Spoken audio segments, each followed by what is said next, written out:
Welcome everyone. Today I have a very important Path of Exile 2 mapping guide. Now looking behind me, this is a level 82 tier 18 map.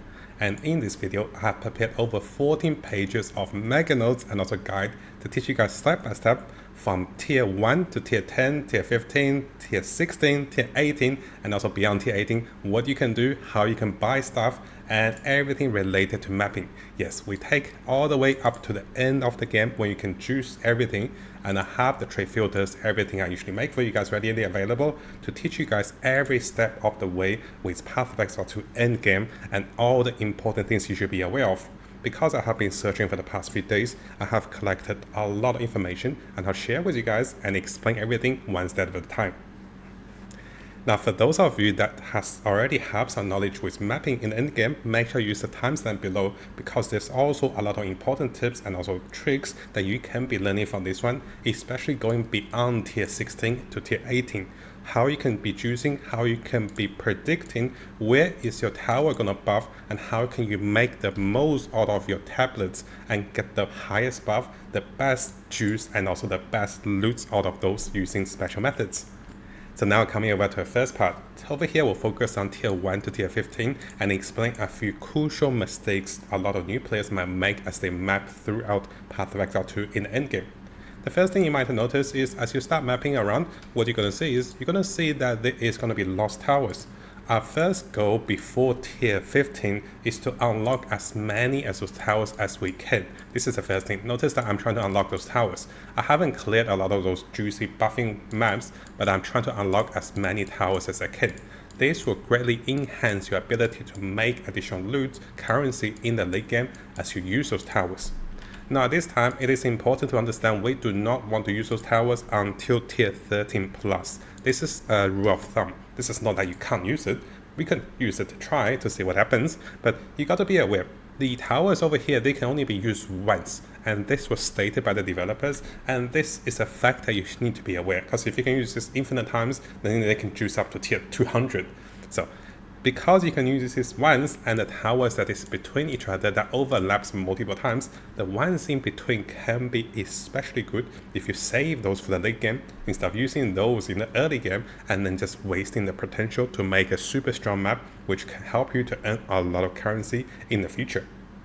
Now, as with Path in the early stage of the game, you might want to avoid nice maps that with a boss and also with plus monster levels. So you might want to avoid those maps just because in the future you can come back and so choose them and make them much more rewarding. So usually I go for the empty ones, the white ones that doesn't have anything I wanted, but for the boss ones I'll save them for the future, maybe tier 15, because as you're going to see on the second part, those boss can also give you additional skill points. So you want to save those for tier 15 as well, and as you path in, you kind of want to go for the towers while avoiding the good ones. So let me show you some of the good ones. This one has 2 and this one has a boss. Sometimes you want to avoid the ones with additional buffs on top of them like those, and you can go for the empty ones like those because they have nothing great, and those are the ones you can go for in the early game. And over here, well, I do have a very important recommendation I should have mentioned earlier. How do you want to use your maps? So what I mean by that is, if you have the maps, you're going to put it in, and here I can put in a white one. So when do you put in the white one? Almost never, you never do this. After that, when do you put in a blue one? And how great of a blue one do you put in? And when do you put in a yellow one? So those are the major difference you have to understand. And when do you put in a big one like the 8 modifiers, tier 15, tier 16 maps? And look at this one. This one has 400% waypoint increase chances. And this can give some pretty difficult bosses and also monsters. So going through a live example with you guys over here. For tier 1 to tier 5 maps, what you want to do is, even if they're normal, you want to put them in, you want to turn it into a blue one, and then you want to add additional modifiers to it, and you can stop over here. Because this will be a little costly if you use the regular ops, and this is where you want to stop. So you turn it into a magic one, and add 1 more modifiers.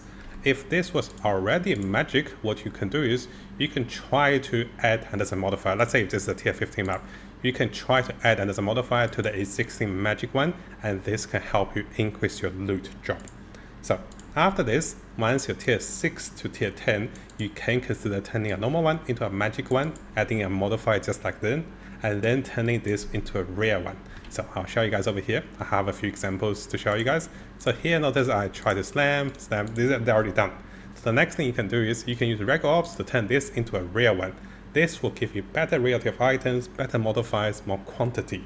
And notice that this just gives me 67% more reality of items in the area, which is actually very profitable to get something like Exalted Orbs, even Divine Orbs, and also better maps. This will drop more maps for me as well. Now we'll be using the same method for tier 11 to tier 13. You can use the same method above, or you can use Elbow of Alchemy. So Elbow of Alchemy, which means, let me grab one of my white maps over here. I borrowed those from my friends.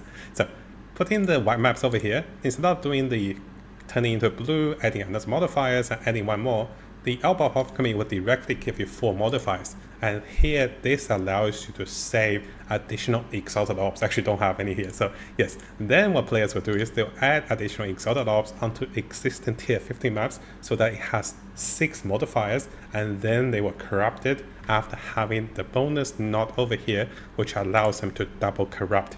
So this is how they do the final version of the juicing of the maps. Now you can see the instruction as follows. You don't have to use Exalted maps, or you don't have to add Exalted Orbs to the maps if you don't feel like it. You can just alch and go. A lot of people do this. If you have a lot of maps, like over here, you can see there's a lot of tier 15 maps. So if you have a lot of those and they're white, just alch and go. If they're over here and if they're magical, you can just regular and go. So those are the method you can do to save some currency, but your drop rate and also loot will be a little lower. And finally, you can of course exalt and double corrupt for the tier 14 and also especially for tier 15 maps. Now over here, you might be wondering, how are you getting tier 17 or tier 18 maps? Well, this is when we're going to learn about the mechanics with the Lost Tower and also the tablets, which can enhance your maps by plus monster level 1, 2, and 3, and this will give you tier 17, tier 18 maps, which will come very soon on the second part. So here are some of the examples I mentioned earlier. Notice that this is the white one, this is the rare one, and this is the green one, or this is the blue one, and this is the ultimate corrupted 8 modifiers you want to look for the late game. Now of course guys, the more juicy the map is, the more difficult the map can be, and sometimes they can potentially kill your character. So the first thing you have to understand is you unlock as many towers as you can, but our goal is to not use the towers, but rather save those one-time usage in the future for the end game. Now in order to use those towers, you need things like the tablets. Now I'm going to briefly explain what are the tablets for and how you want to avoid the traps of the tablets. So the first idea is when the tablets goes in the tower, you can click influence, but be aware there's writing on top and writing on the bottom of the tablet. This will tell you how many maps in the range are influenced or buffed by the tower. This goes from 5 to 10. As you can see, I'm holding down my tab and you can see this is a 7 between 5 to 10. It is strongly recommended, this is the next mistake a lot of players will make, is that you want to find maps and also tablets that has more than 8 maps of influence. Notice it's 8, 7, 10. You want to find those with at least 10 maps of influence to start off with. So the first thing is you don't want to go anything below 8. 7 is pretty low. Because you can only use those towers once, in the future, you want to use the best buff, best influence in the future. So the first thing is you probably don't want to use a tower until tier 13 maps and you start doing those. Second thing is, if you're using those tablets, yes, you can still try them. Best to use anything that is beyond 8 maps. Now you can buy those tablets on the trading site. They sell for 1 exalt, but if you want to filter for cheaper, I recommend filter with Augur of Argumentation. Actually, they don't sell those over there. Maybe try Transmutation, they don't sell those. So you try out different filters. Notice that people are selling for regular orbs. Sometimes you can buy them for cheaper if you change the currency you're filtering. And this is actually quite smart for you to save a lot of currency. And this is something I want to bring you guys to mapping. Now, a lot of our viewers has been raising the question, I can't sustain my maps. How do I get more map sustain?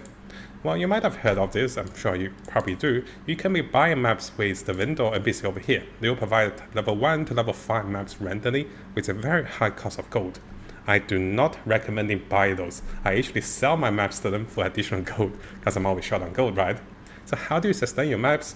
Well, a lot of players are saying that you can be using the Atlas Oh, it's actually taking a little while to load. So you can be using the others, and other sustains, which I'm trying to do some of the increased quantity and also additional chance for higher tier maps. This will help you sustain. And very soon, I'll show you guys the pathing of the others. But there's one much easier method to sustain your maps, is that when you're short on the maps, you can merge 3 of the same maps to a higher tier. I'm sure you guys have heard of this, so I probably don't need to show you guys over here. So yes, you can merge 3 of the same maps to a higher tier. I have an example over here to show you guys. But there's an easier way. So you can actually buy maps from other players. Did you know? And you might be saying, hey Matt, I'm not going to pay 1 exalt for a map. But here's the smart trick. So yes, a lot of players are selling maps for 1 exalt. But what you can do is you can use this filter, change it to orb of augmentation, which is super cheap. And you can probably get 250 of those for 1 exalt. This is how you pretty much get any maps you want for free for the lower tier maps. Notice that they're filtered by quantity or weight tier. You come over to the filter, this is where you come. Let's say if I need a tier 6 map because I'm in tier 6, I'm going to select only tier 6 over here. I'm going to select search. Oh, it doesn't have any. So let's probably try something lower, maybe try tier 2. So try tier 2 and 1 tier 2 maps, those will come up. But do be aware there's a limited amount of maps that they're selling for cheaper. If you do not want to wait and if you want to find exactly what you wanted, let's say if I really need a tier 6 map and I'm willing to pay 1 exalt, I just filter like this and this will appear and most of those maps are 1 exalt. The highest price I'll pay for a map is 1 exalt. But you can change the filters like I do over here and you can change it for lower and this can potentially give you the maps you wanted, but you can see there's less map listed. You can, of course, do a little trick and change it to Ryoal orbs. A lot of people like Ryoal orbs. Let's say if I can find 6 and 6. Can I find any 6 and 6 over here? Yes, I can. Look, 1000 result. So I can be buying those maps for 1 Ryoal orb instead of paying 1 exalt. And that is massive saving. And this allows you to sustain the maps by using the trading set, which is much cheaper. I'll provide you guys with some trade filters to get started, but as you can see on the video, this is how I select the maps I wanted for much discount price. And this allows you to do any map tier and to complete all the quests over here. Yes, I'm currently in tier 6 maps because I have been making a lot of guides. And using this method, I can quickly catch up for any tier 6 to tier 15 maps and then progress into tier 16 all the way to tier 18 maps. Now if you come over to the endgame map, you're going to notice there are a lot of difference between the maps. Some of those maps will have a boss with this particular icon. Some other maps will have certain buffs and also influence which allows you to have certain mechanics in the game, like the delirium, like the ritual or the tribute, or maybe the bridge. So how you want to do in those maps is most of the maps will ask you to kill all the elites and also unique monsters on the map. And this means there are methods to reduce the amount of time you spend in each of the maps if you follow a few simple tricks. So firstly, if you open the minimap or if you're in the game, you can press tab and this opens up the map. What you're going to see is the yellow scales that appears on the map after a few minutes when you get lost, means that you can follow the scales like in this particular screenshot to see where the monsters are. Notice there's one in front of me and there's one on the side that I have to travel to. So follow the indication of the yellow scales will help you to save a lot of time. And what I recommend is as you path the map, try to not leave an empty space in a corner or places where a rare monster can stay, so you don't have to track back into the map. So you kind of want to clear a majority of the map. If you don't see any rare monsters or yellow monsters, you can move forward and quickly path through the map. So this kind of pathing means that you want to leave no rare monsters behind, and this will save you minutes or even hours as you play more maps, so you don't have to go back for the yellow monsters. Now, as you guys progress through the map and also the game, you're going to see that you get points as you unlock certain, get the books for the quest. So here are some of the recommendations from my friends and also I found online to see the potential pathing. So the first one is one particular pathing when you don't have to sustain your maps too much. And this also allows you to get certain nodes, which allows you to have more duplicate of rare monsters. Now, I'm not saying those will be the perfect pathing for you because I did not follow the first one. I have such a few ones for you guys. The second one I'm following currently is somewhat a different format of this one and also this one combined. I'm trying to search a few, and those are the end game setup where players are no longer needing maps. So what I'm planning to do is I'm planning to path this way, come over here, and then probably come over here. And in the future, I'll respec into something like this. And during this time, I still want my map sustained. So you can start pathing first instead of following people's endgame atlas map. And once you have enough maps, or once you have bought enough maps, you can then slowly path into the endgame section. You do want to see the reason they go for certain nodes. One of the best nodes you can go for is actually this one. So this one allows you to have more rare monsters. +1 rare monsters in your map to be duplicated means when you find rare monsters, they come in 2. That pretty much double your drop rate, because rare monsters are the best ones for bonus drop rate, other than unique monsters, of course.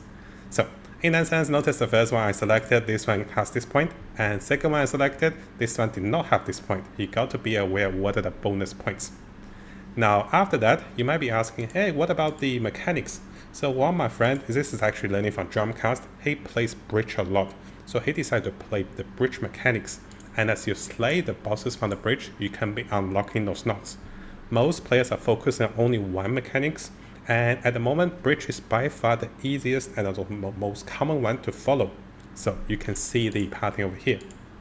The bigger question is, should you do the bridge mechanics?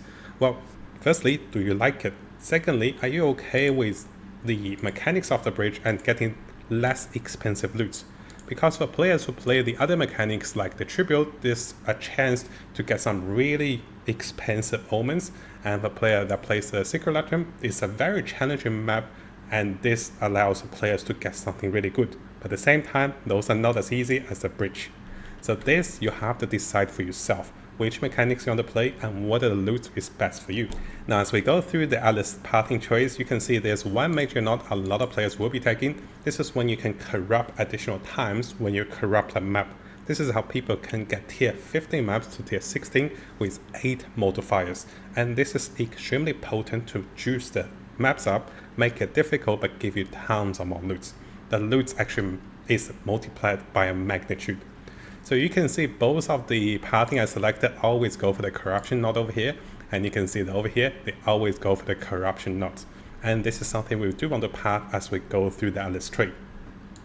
Now on the topic of going for the endgame, let's briefly come over to the mechanics of fusing maps into the bigger maps. So how do players get +16 or tier 16 maps? Is by using this corruption node. Some of the players have been telling me that you can actually fuse 3 of the tier 15 maps into a tier 16 map. Now this, after testing, I realized this was not the case, because you can see I cannot fuse, right? So what I wanted to show you guys over here is we do have the path of builder. You can fuse all the way up to tier 15. But once you're tier 15, the only way to get a tier 16 map is by corrupting it. So this is something you want to save, and this is one of the reasons why the Val Ops are very expensive now, because people use the Val Ops a lot for corrupting maps, and you should be saving some of those for yourself. So now that we have touched all the basics with mapping, let's go over to the juicing part, which players are doing for tier 15 to tier 18 plus maps. And yes, this is actually an image from my friend Ryoal, who was teaching me about the Storm Waver. He was doing tier 16 to tier 18 maps like no tomorrow. And there's a lot of good jobs over here. So you can see this is a level 82 monster map with a tier 16 map added. This is how he got level 82 with a tier 18. Now he has mentioned it's likely we can do the same for tier 19 if he was lucky with modifiers. So the bigger question is, how do you get lucky with modifiers, and what is the hidden secret that the endgame players are using for juicing their maps?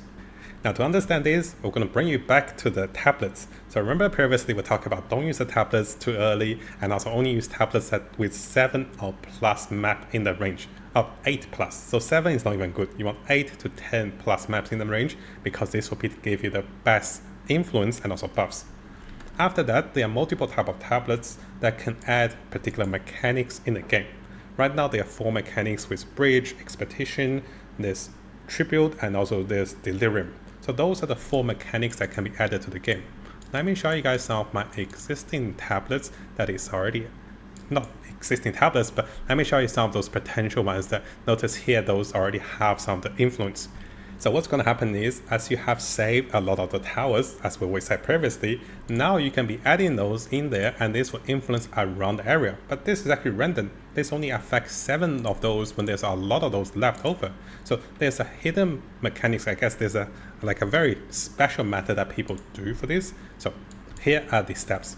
Firstly, you got to understand that not only they can have influences, you can have tablets that provide you with additional monster level.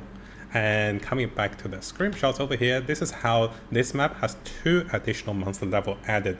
So +2 over here with a 16 gives you 18 tier of map. So not only maps can give you additional influence of mechanics that can be played in the map, you can also get +1 monster level with the irritate mod buffs. Now, some good tablets in the game can sell for 30 Exile or even 1 divine, so those are very rare and very expensive, especially the 10 maps, because players want to use this one and make a lot of currencies by using those. So to summarize the first part, you can be adding monster levels randomly onto the maps, and you can be adding different influence on random of the maps. And you can see an example over here, a screenshot I took. So you can see multiple towers are overlapping, and the maps between those multiple towers will be buffed multiple times. And this is why you want to save all your towers, and the ones in the middle will be super juiced. Now, sometimes the maps you have in the game will come naturally with some of the existing buffs. So I do have one over here that I can show you guys. So notice that if I click onto, probably easier if I can click onto this, yes, this one. So notice this is a boss map together with +1 monster level on this map. So what this means is if I put a map in here, so this tier 15 will become tier 16 map. And this is before I even put in the influences, which is actually really good. So you want to look at those, which is in the middle, and then you juice this up even further. Now, during this time, the first thing you want to understand is what are the profitable tablets you can be using. In terms of the mechanics, you want to look for maps that has a boss icon. So the boss icon is this one. Map bosses usually give much better loot compared to normal bosses, normal maps with rare monsters. They give 2 to 3 times more loot. And after that, you can look for something like the bridge or the tribute, which seems to be a little easier for most of the players. The delirium is much harder as the monster goes, and also the expedition takes a long time. So majority of the players will be going for the bridge, and this is one of the best influence to go with some of the tablets, as you can see over here. And yes, I have the filters available for you guys if you want to have a look of those. Now, players go for the rituals because they drop omens and also invitation to the boss, which can sell from 1 divine to few divine, which can be a big amount of currencies if you're lucky. Usually the bridge is quite consistent with drops, while the tribute is very fluctuating. This can be lucky or random drops. Now, the more important part about overlapping maps is that notice previously over here in the screenshot, you can see a lot of those towers overlap. The biggest secrets a lot of players have is they know that if the particular zone over here, let me find a zone that I can show you guys a little bit. Maybe this will be a little easier. Let's say if this particular map already have expedition influence on that map, what that means is if I were to add a mechanic like the expedition, this map, when I put in this tower, this will automatically ignore this map. So this comes to a method. So if you can count the amount of maps around, and if all of them has already have the influence you wanted, you don't have to add influence anymore. So the first thing you can notice is if you already have the mechanics you wanted, you don't have to do another bridge mechanics because that is fine. Let's say if I want to do expedition, this one has ritual and expedition. I do not need to add a ritual or expedition tablet in this zone. After you have the right influence, the next thing you want to do is to add things that increase monster level, with the ones like those over here to +1 monster level. But something you should be aware of, a map that is already cleared in the area cannot receive more buffs. So if I'm using this tower for example, notice that there are some maps that are already completed. That means if this tower were to buff the maps around it, it will not buff those maps. So right away you can see, the pro method is to figure out and also pass through the bad maps and clear them first before you set your influence. This means you can target influence for the remaining maps and have a much greater chance of landing on the correct map with existing influence and also super buff those maps. So yes, my example took a little longer. So what you want to do is, let's say if I want to get +1 level to this map, what I can do is I can be pathing out for the maps that is around over here, map that is over here, a map that is over here. I clear those first so that when this tower is influencing other maps, this will only influence the one that is remaining. And this means when I have 8 or 10 chance of influences, this is a much targeted, guaranteed chance to hit the right map to be influenced for the future of juicing maps to make it stronger. Now, because the tablets can also be crafted, what you can see is, notice this tablet over here is a rare one. You can find most of the tablets that comes in magical forms, but players will also find and also corrupt those tablets into a much more rare form, which can sell for a lot of currency.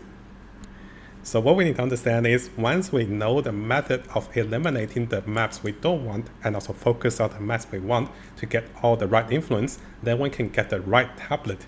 The right tablet should give you increased quantity of items and increasing rarity quantity of items, and you can see that some of the more expensive ones, sometimes they have influence of delirium, some other times, let me try to find them as well over here, some other times they have a different part. So here we have more experience gained, more quantity of items, more quantity of waystones, which is not a big one. You really want the good ones that increase the quantity of items found, and those are some of the best ones will give you the best influence to make your map super rewarding. Now I have screenshot some of those, and I can share the links for you guys if you want to have a look at some of those expensive maps or the tablets. Now during this time, it is important to notice that you can be clearing out and also slaying bosses at tier 15 level. So where are the bosses? You might be asking. Well, some of those bosses or some of the monsters are actually over here. Let me find one of them. And yes, this is one of them. So here has a map boss. But in order to slay this deadly map boss and also gain a particular skill point, I have to slay the boss at tier 17 map. And this means once I clear this map on tier 15 and kill this boss, I can be getting the passive that is over here. Actually, passives? Wrong, okay. So the passive that is over here. Now I have not rushed for this, but from what I heard, once you unlock this perk, you will be getting way more waystones and also way more drops because of this. Now if you remember our previous video to this, we had one of the loots with multiple tier 50 maps, actually 5 tier 50 maps drops, because we were stacking rarity and also because of this knot. This knot is one of the best ones you can go for, and this will allow you to get additional maps. And you might be saying, hey, I don't need a lot of tier 15 maps, but you can corrupt those tier 15 maps to tier 16 to get even better rewards. And you can be selling those maps to other players. Now, of course, during this time, the difficulty the map goes, the more likely we might be dying to certain modifiers like, reduced mana regen or burning ground or something extreme. So do be careful to understand what modifiers will kill your build in the late game, especially for tier 15, tier 16 and also onwards. And then make sure, if you don't know about this, if you die, make sure you check the modifiers of the map before you leave the map, because this can teach you what to avoid for the next time. Now I know this video is a little longer because I try to include everything. So just as a brief summary, for tier 1 to tier 13, try to save your towers as much as you can. And in the future, when you plan to use your towers, where did I insert that tower? And in the future, when you do plan to use the tablet, try to use the tablet that will at least influence 8 or more maps, which will give the best opportunity.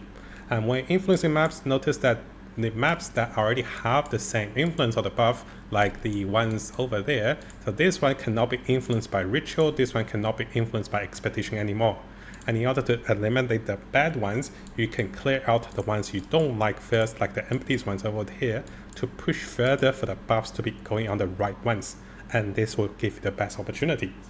Finally, you want to clear map bosses at tier 15 level to gain additional points, which will greatly enhance your ability to push further and also get better rewards in the late game, which will give you additional loots and even better uber unique items that can sell for hundreds of divines. Now hopefully you guys found this guide video helpful. I have learned a lot from my friends, and I want to make this mega guide to teach you guys everything I have learned. In the future, I'll be making demonstration videos to show you guys exactly how to do this and how to get the best juicing and also best loot out of the game by doing those methods. Should you guys have additional tips and also methods, feel free to contact me directly on Discord, or maybe leave your comments in the future videos. But usually there's a lot of comments, it's hard for me to check all of them. So the best way to contact me is on Discord. And hopefully you guys found this video helpful, and if any part that is unclear, I'll try to make more videos in the future to make sure those are more clear. And same as before, if you're looking for the trade filters, I'll have those available for you to get cheaper maps in the early game, and also to look at some of the end game tablets that can greatly make the map and also monsters stronger and also giving you better loots. Now before we finish, if you guys haven't subscribed, this is a really good time to do so, because I'll be looking into the latest Path of Exile 2 news on different communities and also on our official forum, official webpage. I'll also be looking into the best build for each of the class as the meta develops with the Chinese and also the English community. So stay tuned for the latest update and also guides for Path of Exile 2. And of course, this is gonna be a big month for us. And I'll try to bring you guys all of the latest content and also guides for Path of Exile 2 to come.